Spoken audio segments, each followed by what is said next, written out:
For the second straight Sunday in July, it's the Kettleers making their way to Fuller Field to battle the Falmouth Commodores in the first of a 4-game road trip. Welcome back to the Kettleers pregame show, everyone. Tim Crowley joined by Chris and Steph Caray. And as we said, it was a week ago today, and the first of 2 straight Big Division wins. Obviously, that big one Monday night to knock off the undefeated Bourne Braves. But it started here on the 4th of July in a 4-3 win over the Commodores with Andre Granillo shining out of the bullpen. Well, you said we're at Guv Fuller Field, but we might be at Broadway with the show tunes playing for Kettleers batting practice. But 2 huge wins, starting off with a 4-3 win here on July 4th, then, of course, handing Bourne their first loss of the season. There are going to be some lineup changes today with guys coming in and out for the draft. I'm excited to see what they put out on the field today. For the Kettleers to get back to 500 at 8-8, they're going to need a show-stopping performance today, so maybe the music so far is a little fitting. But let's dive into this matchup. A duo of southpaws taking the mound for the Kettleers and the Falmouth Commodores today. Let's start with the home team. It's going to be Mitchell Stone out of Oklahoma State. Well, first and foremost, the Kettleers are hoping they see a shade of Cold Stone this game to improve to 8-8. 0-2 on the season, 11.57 ERA through 7 innings pitched, 10 hits and 9 earned runs given up, hopefully many more today at Fuller Field.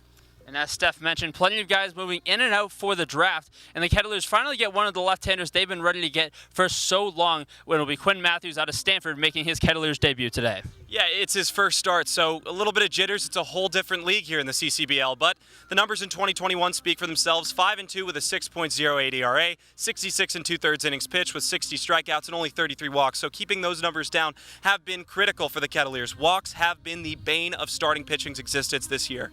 See which left-hander can turn in the better performance and try to boost their team in the Western Division. Before we wrap up the pregame show and get ready to go over to these 2 guys on MixLR, let's take you through some keys to the game.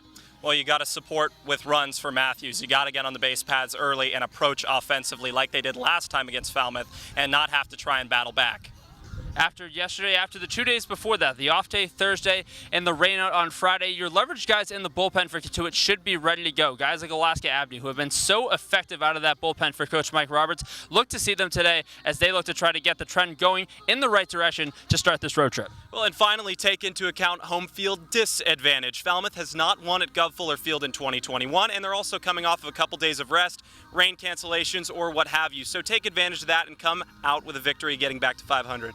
Kettleers trying to get to 8-8 and try to make their way up to that second spot back in the Western Division. That'll do it for the Kettleers pregame show from Guv Fuller Field. You can catch our interview with Coach Roberts following the game, and I'll take you home on the postgame show, both going right here on YouTube. But for now, send it over to MixLR and tune in for Chris and Steph as they take you through the game broadcast right here on the Kettleers Digital Network.